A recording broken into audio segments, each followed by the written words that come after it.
Hold on. And we're live. Bam! We are here. We've made it through another week. Oh my gosh. It just keeps happening. It's like Groundhog Day. Over and over. It's kind of like Groundhog Day. It's the best Groundhog Groundhog. Best day ever. It's Friday. The best day ever. Tim, James, and I show up every Friday to welcome you all to the show. Uh-huh. And to the weekend, too, Here it is. It's We're happening once more. We are the gateway to the weekend. There you go. I really like that. See? The gateway to the weekend. Element 115 and Spaced Out Radio. Here we are. Copyright Lee Strauss Incorporated. And Tim James in the house for sure. Absolutely. Yeah. We have got an exciting program for you all tonight. We have got James Andrews, AKA Truthseeker, in the house tonight. Yeah. And he's going to talk about communications with ET, which he's had quite a long experience with them. So I can't wait to get him on here, since I've always seen him in chat, and finally get to talk to the gentleman himself. And that's going to be pretty darn cool. Absolutely. Absolutely. A true blue fan of SOR. That's correct. He's been around for a long time. Anyway, Tim, do you want to start welcoming people into the show? No. Oh, yeah. No, okay. No, I'll do it. Okay, I'll do it. All right, so starting off, we got Kitty Caddywhack. Welcome and thank you for coming in. Mr. Jerry Carter is in the house as well this evening. And who else have we got scrolling on down? Race Fan, how's it going, buddy? Good to see you. Mel WD40. Captain Loobster is here and ready to rock. So hopefully he's double-barreled tonight, because I got a funny feeling that James is going to tell some pretty cool stuff. So on we go. Paramarv, how you doing, man? Good to see you. Thank you for coming in. Oh, look at Jay Truthseeker's in the chat room. How is he doing that? Anyway, that's incredible. Welcome to the show, Jay Truthseeker. Cosmic Joe's Chronicles. Hey, buddy. Good to see you. Thank you for coming in. Oh, and Pam Harris. Pam Harris is in the room this evening. And Kurt M. Margaret Oliver, and I think we're just about done there. And as always, everybody coming in later on and being a little tardy, I'll make sure we say hello to them in the chat room and stuff. And back to Lee. Okay, so I am wondering, before we run the intro, what is Race Fan wearing tonight? Because I remember last weekend. Oh yeah, what was going on when he was driving down the road in some different garb. I'm wondering if we have a similar thing going on, with the Groundhog Day and all of that. Yeah, not that it is, but Yeah, he's being rather quiet now, so I think we're safe. All right, welcome also Cosmic J Chronicles and Patrick Noble. We're having way too much fun, and we haven't started doing anything. All right, let's go ahead and run the intro, and then we'll go ahead and bring on James Andrews.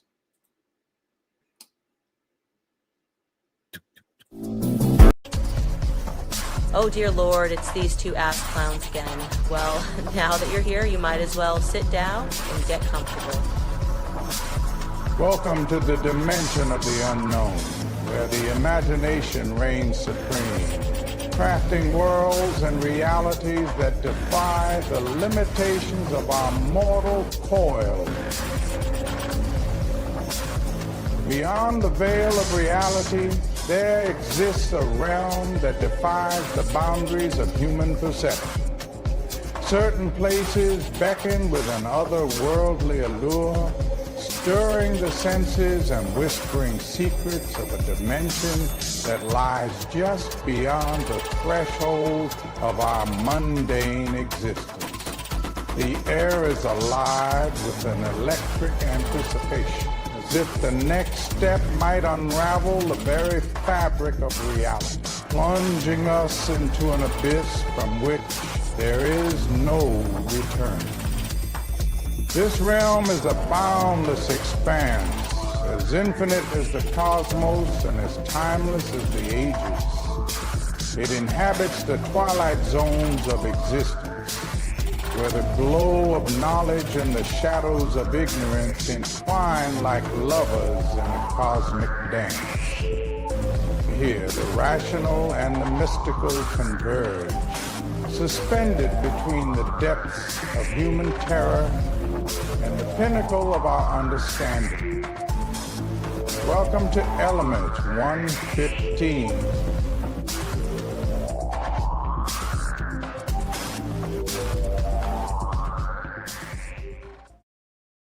And we're back. Ta-da! All right. And without further ado, James Andrews. Welcome, Greetings. sir. Yeah, greetings Welcome, there. welcome.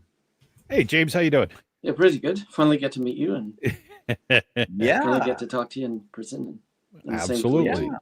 And as most of the chat room knows, because I'm reading some of this gentleman here is also in the chat room every evening, Jay Yeah. Truthseeker. Yeah, that's right. Or almost every evening, as much as I can. Well, yeah. Much as it can be. Yeah.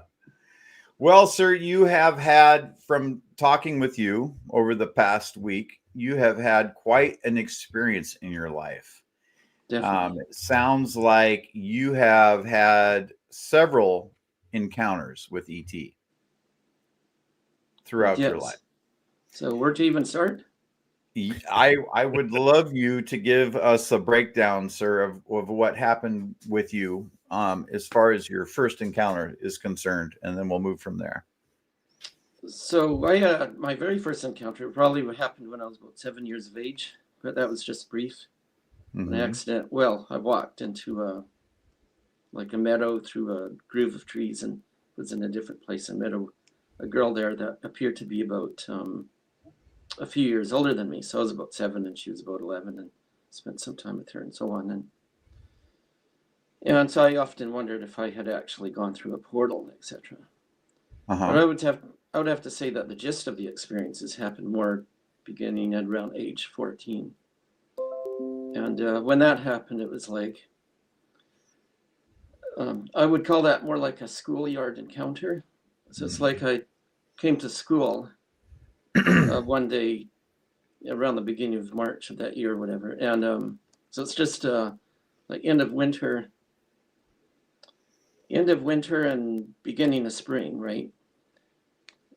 And so I go into the school, and as I do so, I encounter this girl, who was just very different, and she had quite an aura about her, like an aura of light. But that could also have been right when I saw her. It's like the clouds suddenly cleared and it became sunny outside, so that could have added to the effect of that too. Mm-hmm. But when I saw her, I didn't really talk to her at first because I was a very introverted, shy person, especially around the girls at that time. But it seemed like she was like telepathic. She could kind of sense what I was thinking and things like that. And so when I looked into her eyes and there was that telepathic exchange, I could see like this visual imagery in my head and all that of things that were going to happen in the future and etc. So that's kind of a bit of a story in itself. That was my introduction to my benefactor, who became known as Monica. And I only saw her for that brief period of time, and then after that, didn't see her for a number of years. And but it got me curious because I knew she was somebody significant, because when I saw her, it was like she was a very perfect looking person. And back then it was really hard to describe a perfect looking person unless you're actually there to see it. Well, lo and behold, just in the past 2 years, now that we have this AI, the AI is able to generate images into perfection. And so when I saw that for the first time, it kind of reminded me of her many years ago. And so keeping that in mind, I'm kind of wondering, was she, how was that even possible? Like, was she an image projection herself, for all I know, right? So there's still a lot of unanswered questions around it and all this. But it was like the telepathy that happened at the time. Eventually, in my quest to pursue the truth, to find out what it was really all about and all that. And then eventually I come across a fellow in 1995 down in Central Oregon, known as Stan Johnson, and he introduced me to the whole idea of contact with Sasquatches and things like that. And that Sasquatches are not only telepathic, they could go invisible and so on. But specifically a group of Sasquatches known as the Humanids, otherwise known as the Ancient Ones. And then once that all kind of happened, then I started meeting more people who, lo and behold, had the same experiences as me, that they too had also been contacted by a benefactor. So it's almost as though a benefactor will choose a subject. Well, usually it's around age 13 or age 14, around there. We'll actually visit them at their school and we'll come across as a new student and we'll become a good friend to them, etc. And then that seems to happen for a short time, and then all of a sudden they kind of disappear, like from the school, never to be seen again. And so I remember meeting up with this one girl, Marina. Unfortunately, I'm not in contact with her, and she said the same thing happened to her in South Surrey in a high school there when she was about 13. She was in contact with this extraordinarily perfect-looking guy who eventually told her that he was an ET and all that, and then he eventually disappeared and she never saw him again. Well, in time, I eventually meet this guy by the name of Andy, and he's been on some of these shows too. As a matter of fact, we might be able to have him as a guest, I'm hoping one day on the SOR. Well, he was sent to a boarding school, and he had an encounter with a benefactor as well, who also pulled him out of a depression. The same is what Monica kind of did for me. It pulled me out of my introvertedness, or my as a result of bad things that have happened to me, like abuse that had happened to me in the family and so on by, let's say, 2 family members. And so, like, when I was actually made to feel afraid of the girls and so on, and not only that, I was at the point where I was embarrassed to be alive. Well, it's like, and then one day while walking to school, I was thinking to myself, if love is such a beautiful thing, then why am I supposed to be afraid of it? Right. Yeah. Well, when I asked about that, and then after I had seen Monica, it was like all of a sudden I could associate with people again. And so I'm not exactly sure how that happened, but it was like when she looked into my eyes the first time, it was like I could feel a purge of pain purging out of my body, and what that was is like all this anxiety or PTSD and all this that I had there. It didn't get rid of it fully, but it was enough that I could finally associate with the outside world again. Nice. But going on to this guy, Andy, so it was like a similar thing was done for him too. And his benefactor, as he told me, I actually spent more time with him. And not only that, his benefactor was actually able to create balls of light between his hands, like orbs of light between the hands, and release them. What's that? That's cool. Yeah, absolutely. And so when I met Andy, Andy was also introduced by the Sasquatches by another fellow that I knew. And that guy's name is Kiwani Lapsaritis. And as a result of that, he was able to develop more telepathy, and he had a Sasquatch benefactor too. What's that? I'm just wondering why the word benefactor? Okay, so I'm glad you asked. So a benefactor is an extraterrestrial human that picks a subject, usually around age 13, beginning at age 13. And then I guess apparently for the rest of their lives, they kind of work with them. So you have one primary individual anyway, working with their subject for probably for the remainder of their lives. And there's other benefactors along the way too, but they're usually kind of brief. And what I found particularly interesting is that a lot of these benefactor encounters that people have reported are very similar to what I have, etc. Where they were also contacted at age 13, usually took place around the area of San Diego. Okay. Well, come to find out, there was an individual back around 1915 or 1917 or something like that. When he was 13 years old, he was contacted by a benefactor, and he was actually told to put together, later on in life, he would be putting together a center, etc., for scientists and that to meet to advance humanity. And that would be people like Nikola Tesla and Marconi and Thomas Townsend Brown and people like that. And it was supposed to be called the Yanneris Academy of Science. And Yanneris is actually just the name of a group of people, I guess located south of San Diego in Mexico. But they're originally called Azerians. So in Mexico, they would be or America, they would be called Yannerians. And in Peru, they would be called Apunians. And that's just one group, but they seem to originate initially from the Himalaya, well, actually north of the Himalayas in northern China, which used to be Tibet, in a place that they founded there called Shambhala. And that in itself that's just one group.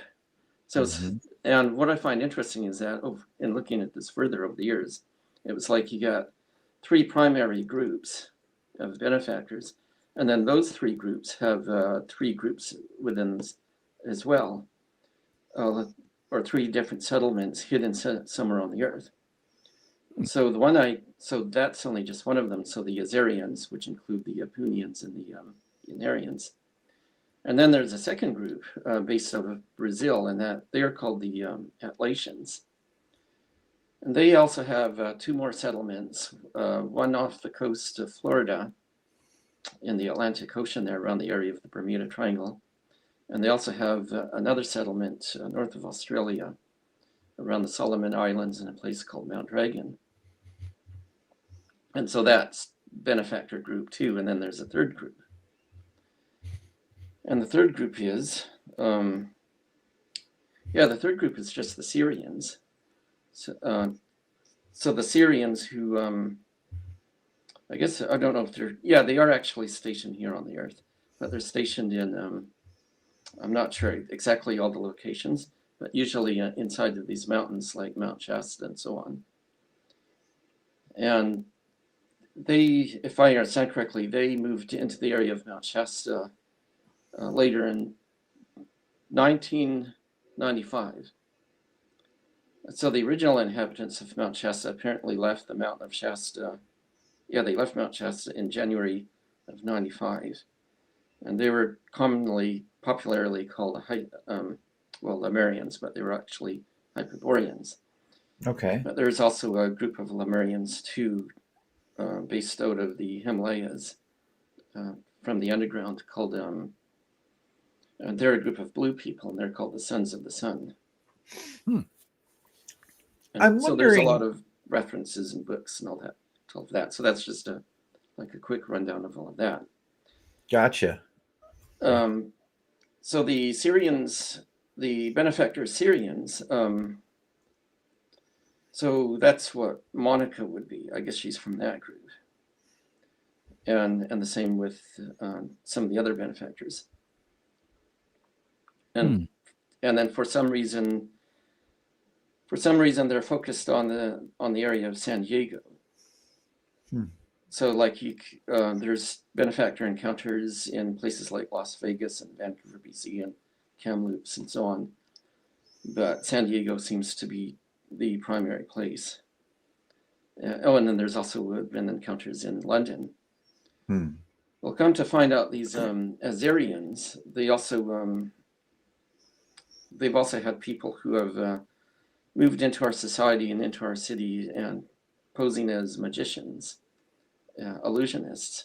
So they learned the they learned the art of illusion, okay, but they also use their abilities to do all sorts of other things too, like teleportation, going invisible, and things like that, and levitation. And so there are actually magicians who are these Azarian people. And so the story I got from that was one person who was supposedly in contact with them was an individual by the name of Uri Geller.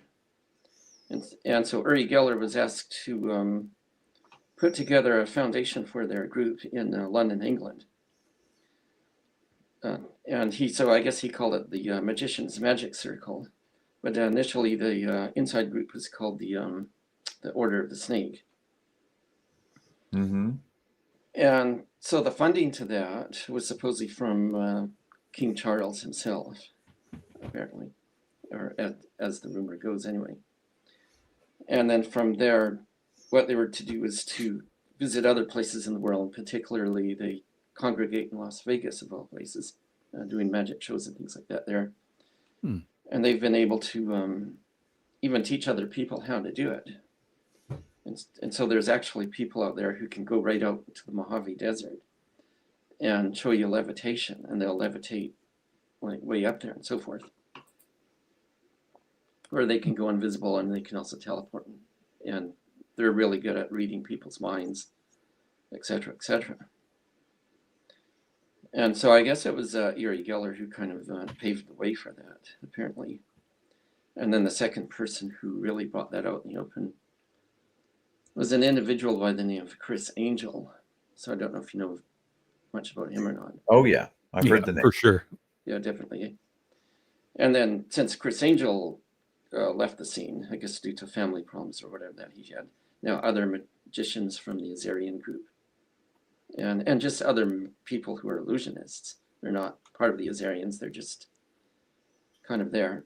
But there's these Azarian people who kind of take part in that. And so I actually encountered one of these Azarian magicians in Vancouver, I guess back in around 2014, I think it was. And the interesting thing about that is that was around the Vancouver Art Gallery. There was some event going on there, and he was just kind of by himself, and he was standing in front of the table. He points me from out of the crowd, and he asks me to come over there, which I did. And then he showed me this trick, like this card trick, where this other woman who came over after I did. And then he says, "Okay, write your name on the card," and she did, and she put the card right on the table, and without touching it, this guy actually teleported the card right off the table, right in front of my own eyes, right into a clear plastic envelope. And then he hands it over to me, and he says, "Okay, look at the card." So in other words, he demonstrated teleportation without even touching the card. And so that just like totally blew my mind. When that happened. Wow. Yeah, That's imagine that. incredible. Yeah, no doubt. Oh, that's so okay. I'm totally gobsmacked with all of this. This is great. I'm loving every minute of it. But I'm stuck. I gotta ask the question, and I hate to go backwards a little bit. Oh, go. That's fine. Okay, thanks. Sorry. So with the benefactor, okay, so I understand that you're saying that you met the young lady when you were young Yeah, boy. like around 14, right? So when these benefactors present themselves or come to you, or how is it, do you realize that this is what's happening at that time, or do they just come to you like as, a new kid, like you said, a new kid in school, and you become buddies or whatever, and things build from there? Or do you actually did you recognize that when they presented? Well, when I first saw Monica, my benefactor, Right. I knew there was something different. I couldn't put my finger on it. So what happens is she comes into my classroom. She's sitting behind me in the class for the whole day. I know there's something different about her, because there's like this aura of light, and she looks astonishingly perfect looking. I couldn't understand how that was even comprehensible or possible, like that a person could look that perfect looking. Like, in other words, it's not just a girl putting on lipstick and makeup. Right. This woman, it was like her face, her skin, everything was like flawless, just like an AI image. Oh, I see. Okay. And you got to remember, so back then in the early 1980s, we didn't have AI images like that back then. Well, no, of course. Yeah. Would have been cool, but no, we didn't. Yeah, exactly. And so I tried to, so it actually puzzled me for a long time, like how that was even possible. And I was kind of thinking, she looked even more perfect than the celebrities you would see on the pictures of the celebrities you'd see in the newsstands at the supermarkets, right? Okay. And so I thought that's just unbelievable. And what was interesting is that nobody really seemed to talk to her when she was in the school.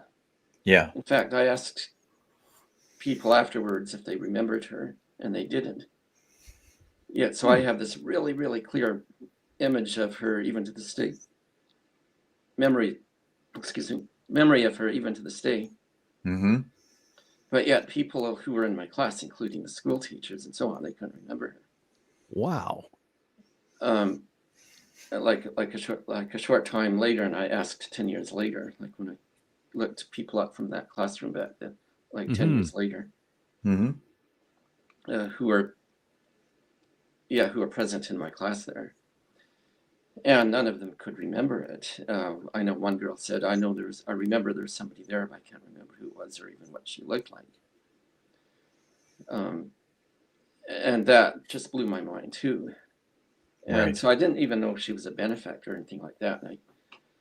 And so I started going to psychics and whatnot, maybe they could find out. And so finally I found a 16-year-old kid. I had started a group called the Circle of Light after finishing high school and into university. And so this Circle of Light group, there was this one kid that came to our group, and he was like 16 years old, that he could do this incredible remote viewing. Like, he could leave his body, go back in time, and tell you everything in the exact detail of everything that he sees. One of the things that this guy could see was he was able to go back to the time when I met Monica, and then he was able to read the names of everybody in my classroom, the first and the last name, and he got it all right. Like, he would say, like Leanne Jordan or Joe Brand or Simon, he even got the name of the teacher right.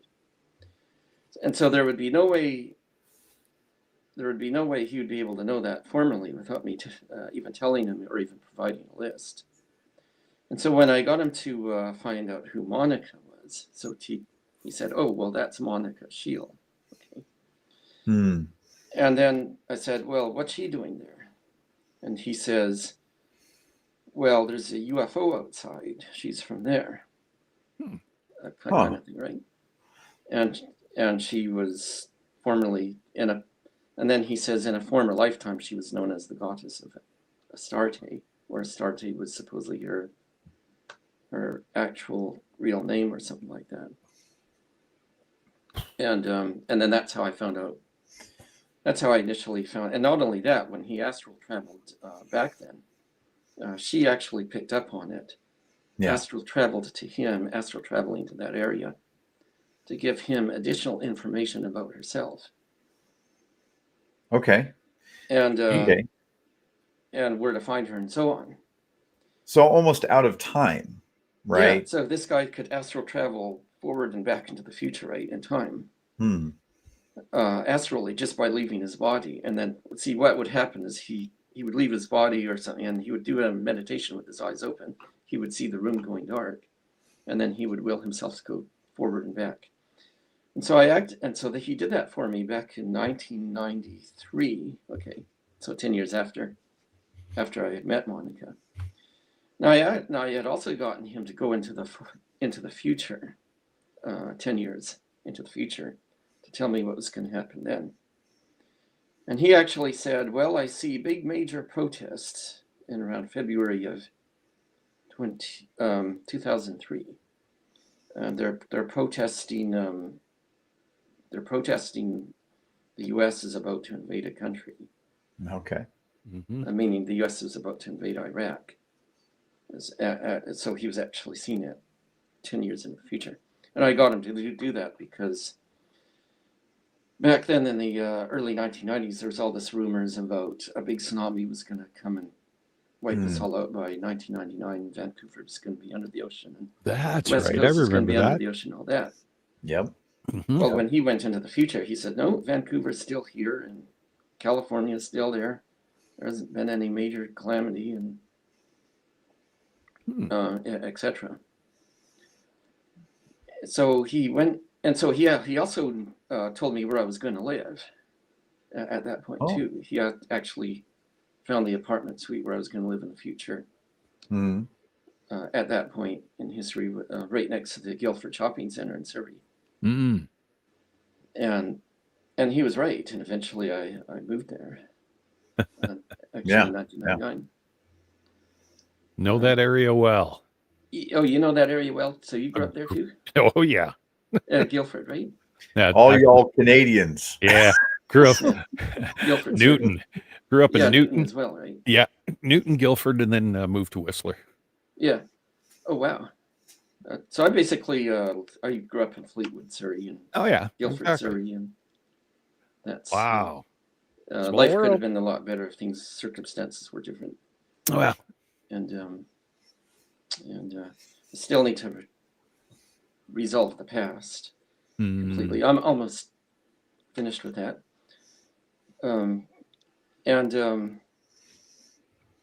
But anyway, and it looks like Lee fell asleep. Yeah. Oh, yeah. Lee fell asleep. He always. I'm not asleep. I'm not. I'm totally awake for this. Are you kidding me? Well, I've got all these things running through my head right now, and I want to ask. Like, and I do. I need to ask. So, yeah, for sure. I've been in a crowded shopping market before, right? And then something caught my attention, and I could tell somebody was staring at me. You know that feeling you get when somebody's staring at you, right? And so I turned and I looked down the aisle all the way down towards the end, and there's this woman standing there looking directly at me. Like, it felt like she could see into my soul, right? And I was like thinking, oh, you're different. There's something different about you. I don't know what it is, but it's like she was able to reach inside me somehow. You know what I mean? Oh, and absolutely. I'm just wondering if this is the kind of thing that you're talking about when you saw that your benefactor, if this is the sort of thing. Yeah. Yeah. Well, as a matter of fact, I would have to say absolutely. See, because back then, like, I was so how do I even describe it? Like, I was so traumatized with PTSDs and stuff, especially around the girls, especially if it was a girl that I liked. Okay. If it was a girl that I liked, I would be I couldn't even go near her. I couldn't even say her name to myself, even if I was alone out in the woods in a park somewhere with nobody around. I couldn't even, without having a big major PTSD attack, right? And I was made to feel afraid of the girls, especially if it was somebody I liked. And I guess the benefactors or the ETs or whatever picked up on this. And so when Monica came around, she was able to look into me because I would not have been able to communicate with any of that to her otherwise. Yeah. And you know, the interesting thing is that the day I met Monica, I actually came to the school late because I had just gone to see a psychologist, like a psychologist counselor. And no matter what questions he would ask me, I could not come out with it. Because I was so traumatized. And I really feel sorry to this day. I kid you not. I really feel sorry to this day for the girl that I had a crush on back then, when in the early 1980s, which eventually they ended up in a disaster, which is a story I'll say for another time. But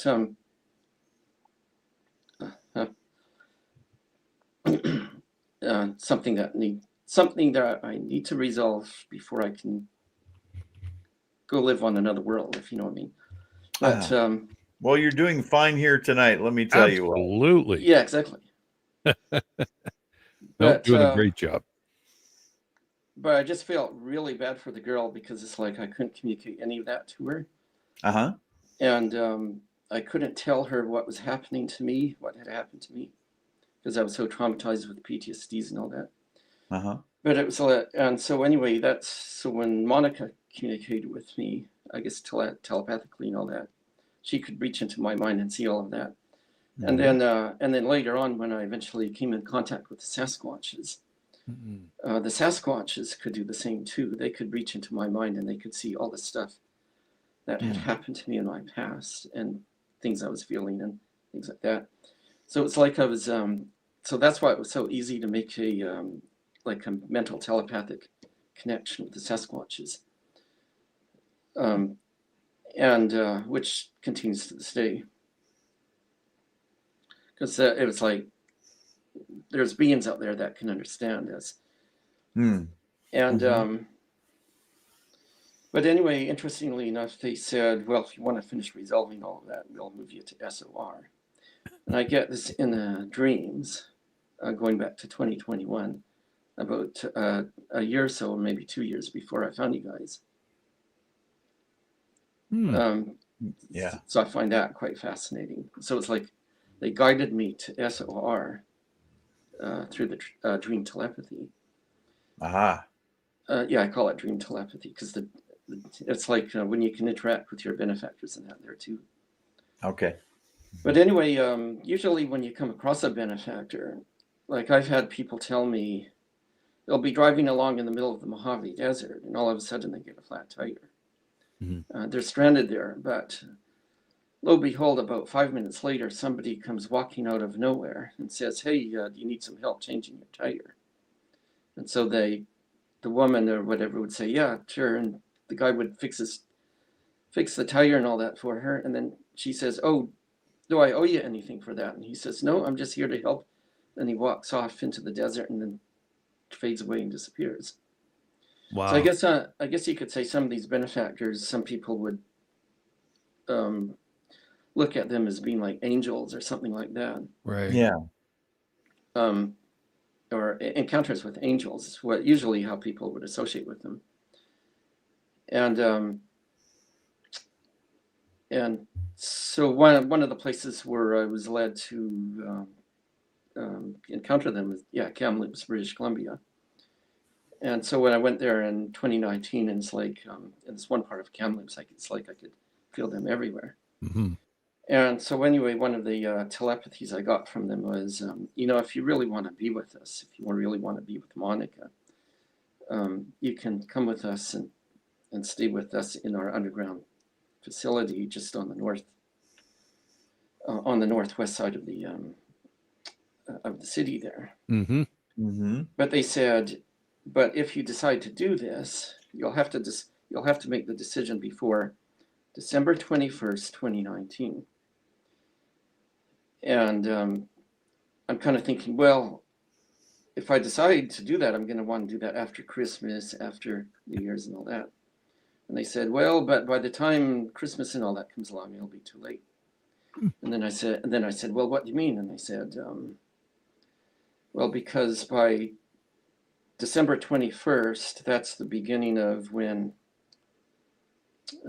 turmoil is going to happen around the world, and there's going to be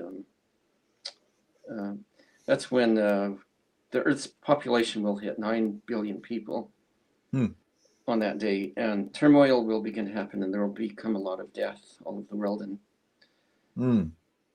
Wow. I was thinking to myself, well, I hope you're wrong. I hope that's just a prophecy that's not going to come true. Well, lo and behold, when December 21st actually happened, I turn on the news and they have this Wuhan pandemic in China, right on the exact date. And I was thinking, oh, I was hoping that was going to be a prophecy that wasn't going to happen. But it's like they kind of knew it was going to happen. And there's some other personal stuff that they communicated with me back then. And I managed to meet one of them in person, a benefactor by the name of Marion. And I had actually met her, if I remember correctly, I actually met her in the Catholic Church. Can you repeat the name one more time for me? So it was a benefactor woman that I met in Kamloops. She actually came and met with me. Okay. And we kind of met outside a cafe there. Okay. And she appears, communicating with her briefly, she appears to be somebody who I also encountered about two or three whatever years before that in the Catholic Church. So I went with this friend of mine. Her name is Beverly, and we went to this Catholic church. And even before that, Mary was telepathing me and saying, "Would you like to see an apparition of the Mother Mary? I'll do it. I'll create this apparition just for you." And I wasn't really in the mood for it, so I said, "No, I'm not." And then she kept saying, "Are you sure? Are you sure I can do this for you? Because I know you're interested in that type of stuff." And I said, "Well, kind of not really today, but like maybe another time." And so we were listening to the choir, and this is in a Catholic church in the middle of the city of Vancouver, right? We're just listening to the choir, and just before the choir finished, they're singing their hymns or whatever it was. I noticed this girl that was sitting next to us, and I guess that was her. She suddenly got up and left the church. And it was actually kind of a little bit disappointing because I wanted to talk to her further. But aside from that, she was actually really kind and friendly towards me. So there was that. And then there's the subject of the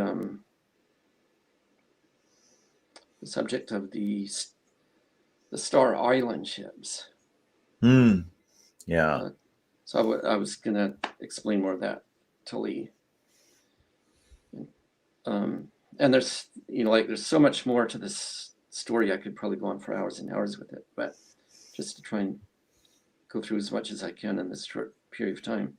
It's always like that. And it's in the audience, as you know, being an audience member and in the chat room and stuff, you know that sometimes shows it's like, oh my gosh, I want to hear more of this, but it's it's so hard to condense it all.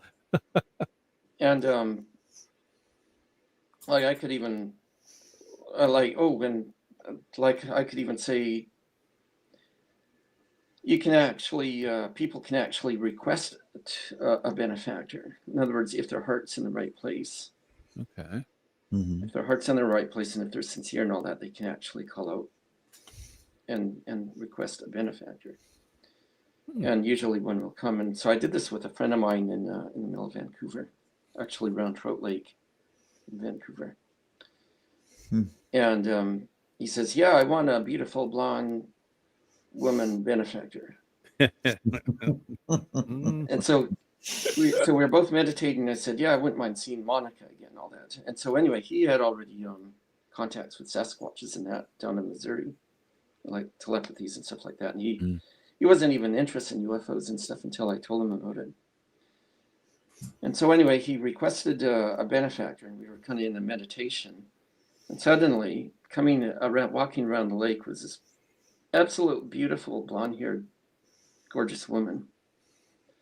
And so he's going on and on about how he wants to meet this beautiful woman, that he suddenly got a vision of her in his head. And I kept saying, "Look behind you, here she comes." And he suddenly looks behind him and he's like, "Oh my God, that's her." And but he was too shy to talk to her, and she walked past us, and then she walked around the lake for the second time. And then and then it was time for us to go, and he went to a coffee shop, and I took the bus home. And after he went to the coffee shop, he suddenly sees her sitting in the coffee shop typing at a laptop computer. Somebody taps him on the shoulder and says, "Can you pass the pepper, please?" So he quickly looks over, passes the pepper to him, quickly looks back, and she's gone. Just gone within a split second. And there was another incident in Vancouver that I encountered where me and a friend came across a blonde woman dressed all in white, standing behind the Vancouver Art Center, looking across the street towards the Vancouver Hotel. This girl was just kind of standing there, just staring there. And this guy I was with, he stands beside her and he looks up and he says, "Oh, is that your brother you're looking up there?" Because there's some guys doing some renovation on the roof. And so I went and stood on the other side of them. She never answered him, and he never talked any further, and they're both staring up there. I look up, and then I look towards them, and I look up again, and look back towards them. As soon as I look back towards them, all of a sudden, poof, she disappeared in a flash. And the guy I was with, he was still staring up at the roof of the building, Vancouver Hotel, and he didn't even see her disappear. So I tapped him on the shoulder and I said, "Hey, did you see that? She just disappeared in a flash." Wow. So there was that incident. So there tends to be benefactors around the Vancouver Art Gallery for some reason, around the Robson Square. Yeah. So there's some down there. Sorry, go ahead, James. Sorry. Oh, yeah. And I was going to say, getting back to the Star Island ships. Right. Well, apparently after a number of years, this benefactor from this friend of mine, Andy,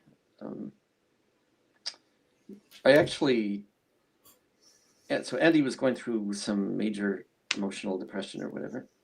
So I actually sent out thoughts to the benefactor saying, "Hey, can you get his benefactor to get in contact with him again?"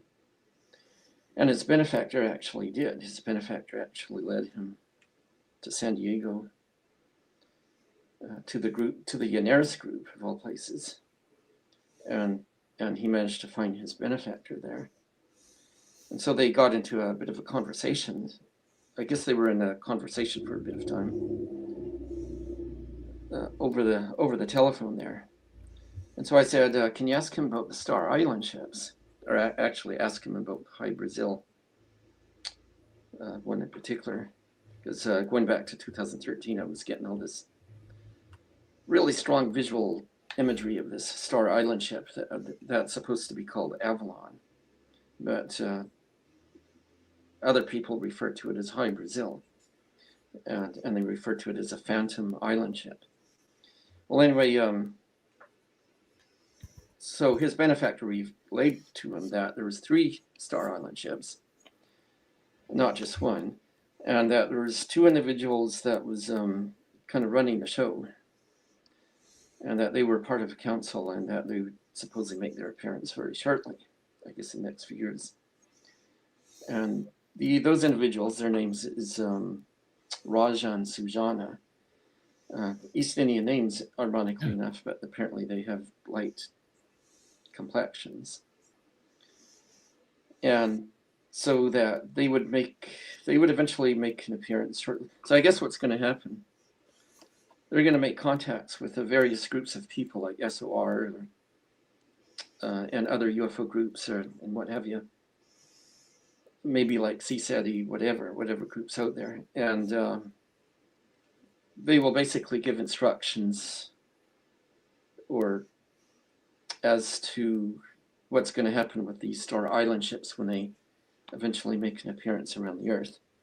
And that there's supposedly 3 of them. And so the names of the 3 of them, well, there's the one called Mystic Avalon High Brazil, and then the second one is called Antilia, and then the third one is called also called Shambhala, which is the same name as Shambhala, a hidden place in a mountainous valley in northern China. and that where the Azarian people are. And so there's going to be 3 of these places. And the purpose of it is to preserve all the good things that humanity has achieved, from architecture to art to music, food recipes to fancy cars, etc., etc. So all in other words, humanity's best achievements, and that could be produced there. And then eventually, when the time comes, various people will be allowed to move to the island ships. And so High Brazil would have like 3 different settlements. And I would imagine the other 3 island ships would have 3 different settlements as well that would represent the best of various cultures. The best of humanity, basically. Yeah, exactly. The best of humanity. And so when the time comes that approximately 575.5 million people will be allowed to live there. What happens to the rest of civilization? The rest of civilization will go through a very trying time of turmoil, unfortunately. But the people that they want there are people that would be of benefit. So after all the disasters and wars and stuff and that happen, supposedly by the year 2075, that's when we'll begin to clean up the earth and rebuild human civilization the way it was meant to be, without the destructiveness of these, especially of the Abrahamic religions, like the destructiveness of Islam, Christianity, and Judaism. And in other words, people who have taken the religions to a dangerous extreme. Yeah. And so they basically said and so also because of the global overpopulation. So I guess the global overpopulation is now going to hit around 10 billion people around the year 2030. And so when that happens, that's when especially a lot of things are supposed to happen and so on. And so this is in contrast to what other extraterrestrial groups have in mind. And so the other extraterrestrial group, come to find out, I guess from the tall grays or whatever you want to call them, they had another agenda in mind, and that was to basically replace humanity by the year 2030 with their own created human hybrids. And so I found that was interesting. And to get more information on that, that was a guy by the name of Jeff Silver, who goes into great detail about that. Okay. Another guy that also lives here in Vancouver, since he seems to be in contact with with the gray ETs and so on. But I guess what happened, so with the benefactors, so they there's an inherent emotional aggression gene imbalance within all of us, like a dominant gene. And it was what the benefactors originally intended is that if our scientists were to find and be able to correct the imbalance of the emotional aggression gene, then we would be able to become fully human, and that they would actually make open contact with us at that point forward. The Greys, on the other hand, they recognize the problem.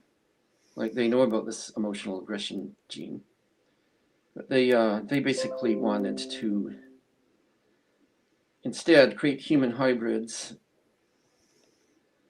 between them and us, and then eventually fully replace us with them.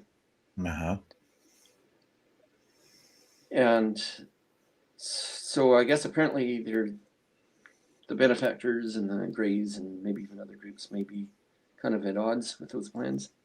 At odds with each other with those plans. And so the benefactors are the ones that also help out the Sasquatches.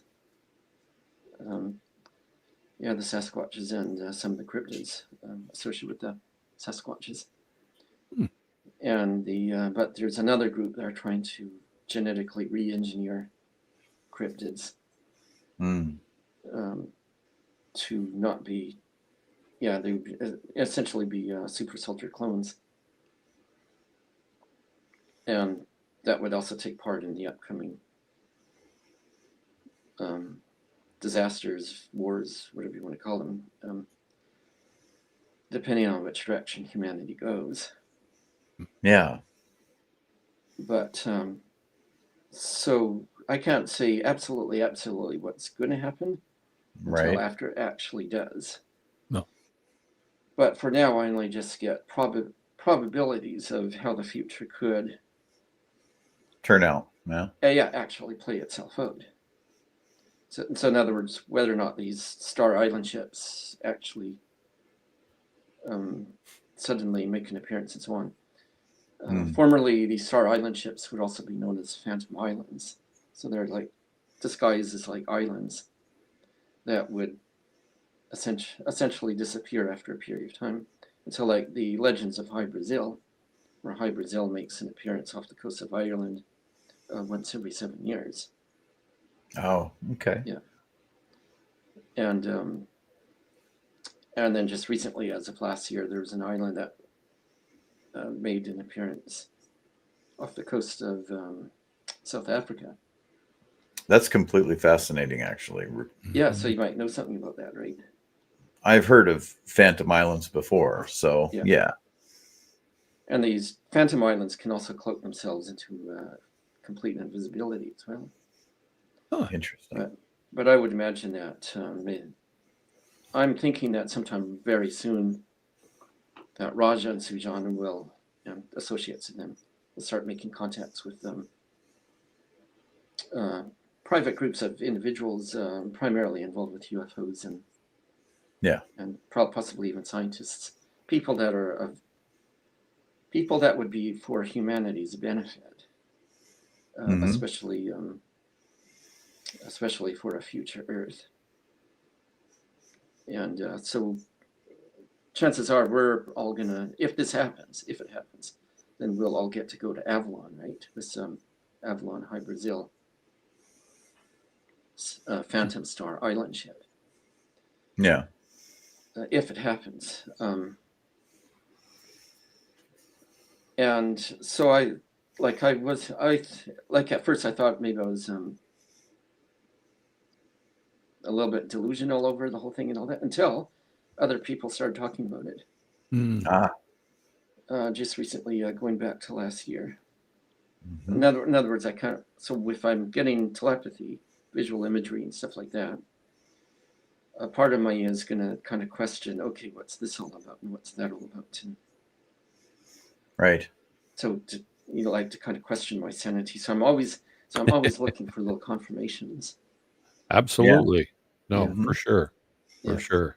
No, and I think that's what it's all about. I think that with all of us at different experiences and things that have happened, I think we all have self-doubt and question our own what we've seen or what we've heard or what we think we've seen and heard, and then other people start talking and relating about the same thing, and it's like, oh, okay, so there's probably some legitimacy to this, right? Yeah, it takes years and years and years and years to figure out. Yeah, no, absolutely. There's no, it's not waiting for a bus. It just comes along and does what it wants when it wants, right? Exactly. Yeah, exactly. But I guess so. I guess we're going to finish up pretty quick here. But so it'll be interesting to see what happens for the next few months. No doubt. Yeah. Well, James, I gotta say, I was pleasantly surprised and excellent. I really was enthralled listening to what you were saying, and thank you so much for coming on. Absolutely. Fantastic. What a great guest. Thank you for coming on the show. I've been meaning to talk to you for so long. Yeah. I've been wondering, I'm really hoping to eventually come up there and meet in person and stuff like that. Yeah. No, for sure. For sure. We're not far apart. Yeah, exactly. like maybe I can finally come up there and maybe we'll have a barbecue on a certain day or something like that. We'll have a small SOR Canadian gathering or something like that. We'll figure something out for sure. Yeah, exactly. Thank you very much for being on the show. We Absolutely. really do appreciate it, and we look forward to seeing you in chat. You know, So I finally get to be on my favorite Element 115 show. Yes. Yeah, definitely. right on. Make that guy a wrench. Yeah, no kidding. Oh, wow. So we got Dave up next, and I will be on the Cryptid Report later on tonight. So look forward to all that. See you in the chat room over on Dave's show. Yeah, we'll see you there. All right. We're going to hit the outro. Check you all next weekend. Bigfoot coming up.